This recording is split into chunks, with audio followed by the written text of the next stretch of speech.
ശ്രേയാൻ സ്വധർമ്മോ വിഗുണ പരധർമ്മോ ഭയാവഹ. ഞങ്ങളുടെ ജാഫ്രിക്ക ചെളിക്കൂടിന് എന്തോന്ന് പറയാനുണ്ട് കേട്ടോട്ടെ. താങ്കളുടെ ഒരു ഫേസ്ബുക്ക് പോസ്റ്റിനെ കുറിച്ചാണ് എനിക്ക് ചോദിക്കാനുള്ളത്. ഏറ്റവും കൂടുതൽ അപരമത നിന്ദ നടത്തുന്ന ഒരു മതം ഇസ്ലാമാണ് എന്ന് താങ്കൾ ഫേസ്ബുക്കിൽ എഴുതിയതായിട്ട് ഞാൻ വായിച്ചു. എന്താണ് അതിന്റെ ഞാൻ പറയുന്നത്, എന്നെക്കാളും കൂടുതൽ അപരമത നിന്ദ നടത്തുന്ന മറ്റു മതങ്ങളെക്കാളൊക്കെ ഉപരി ഇസ്ലാം മതമാണ്. കാരണം ദിവസവും 5 നേരം കൊടുക്കുന്ന ബാങ്കിൽ അഷ്ഹദു അല്ലാ ഇലാഹ ഇല്ലല്ലാഹ് എന്ന് പറയുമ്പോൾ ഒരുപാട് ദൈവങ്ങളെ ആരാധിക്കുന്ന നാട്ടിൽ നിന്നുകൊണ്ട് അള്ളാഹു അല്ലാതെ ഒരു ദൈവമില്ല എന്ന് പറയുന്നു. അതേപോലെ തന്നെ എല്ലാ വെള്ളിയാഴ്ചയും ലോകത്തിന്റെ എല്ലാ ഭാഗത്തു നിന്നും അള്ളാഹു ഐസൽ ഇസ്ലാം ഒരു പോയിന്റ് അല്ലേ.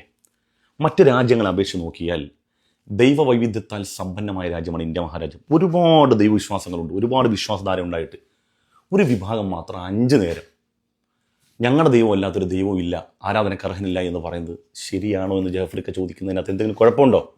അപ്പോൾ ജാഫ്രിക്ക, ഈ 5 നേരം ഇങ്ങനെ വിളിച്ചു പറയലാണോ കുറ്റം? അതല്ല, ഒരു പ്രാവശ്യം തന്നെ പറഞ്ഞാൽ അത് ജനാധിപത്യ വിരുദ്ധം. എങ്ങനെ സംഭവം?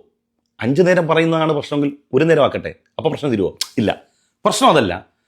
ഒരു പ്രാവശ്യം പോലും ഇത്രയും ദൈവങ്ങളുള്ളൊരു നാട്ടിൽ നിന്നുകൊണ്ട് അള്ളാഹു അല്ലാതെ മറ്റൊരു ആരാധ്യനില്ല എന്ന് പറയുന്നത് തികച്ചും പരമത വിദ്വേഷമാണെന്നാണ്.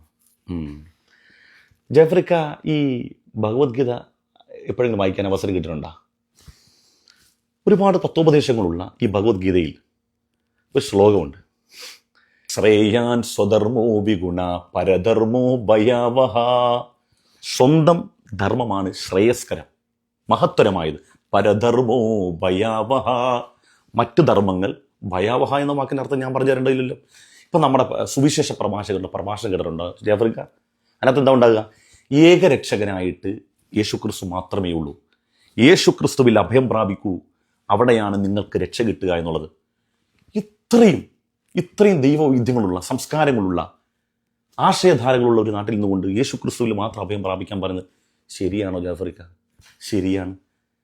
അവർക്ക് ഭരണഘടന അതിനുള്ള അനുമതി കൊടുക്കുന്നുണ്ട്, അനുവാദം കൊടുക്കുന്നുണ്ട്. ഇഷ്ടമുള്ളതനുസരിച്ച് വിശ്വസിക്കാം, അത് പ്രചരിപ്പിക്കാം. ശ്രേയാൻ സ്വധർമ്മോ വിഗുണ പരധർമ്മോ ഭയാവഹ. സ്വന്തം ധർമ്മമാണ് ഏറ്റവും ശ്രേഷ്ഠമെന്ന് വിശ്വസിക്കാൻ ഒരു ഹിന്ദുവിന് അവകാശമുണ്ട്, അത് പറയാനും പ്രചരിപ്പിക്കാനും. ഞങ്ങൾ മുസ്ലിമുകൾ തന്നെ പറയുന്നു. ഇനി പോട്ടെ ജാഫ്രിക്ക, എത്ര രാഷ്ട്രീയ പാർട്ടിക്കാർ നമ്മുടെ നാട്ടിലുണ്ട്. കമ്മ്യൂണിസ്റ്റുകാരുണ്ട്, BJP കാരുണ്ട്, കോൺഗ്രസ്സുകാരെല്ലാം ഉണ്ട്.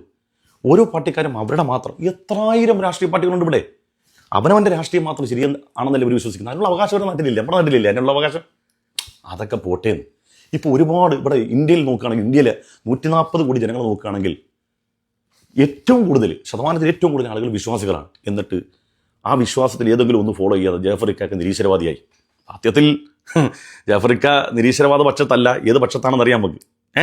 എന്നിരുന്നാലും ജാഫ്രിക്ക ഒരു പക്ഷത്തും ഇല്ലാതെ നിഷ്പക്ഷം എന്നുള്ള രൂപത്തിൽ വിശ്വാസം ഇല്ലാതെ മാറിയിരിക്കുകയാണ്. ഇത് ശരിയാണ് കേൾക്കുക. അതുകൊണ്ട് ഒരു ദൈവവും ശരിയല്ല, ഒരു വിശ്വാസം ശരിയല്ല എന്ന് പറഞ്ഞാൽ ശരിയാണ്. കൂടുതൽ ആളുകളും ദൈവത്തിൽ വിശ്വസിക്കുന്ന ആളുകളല്ലേ. എന്താണ് ജാഫ്രിക്ക ഇങ്ങനെയൊക്കെ പറയുന്നത്? അപ്പം ജാഫ്രിക്കക്ക് കാര്യം മനസ്സിലായില്ലേ? മനസ്സിലായെന്ന് വിചാരിക്കുന്നു. ഇനി എന്തെങ്കിലും സംശയം ഉണ്ടെങ്കിൽ എന്നോട് ചോദിക്കണം, ഞാൻ കാര്യങ്ങൾ ക്ലിയറാക്കി പറഞ്ഞുതരാം.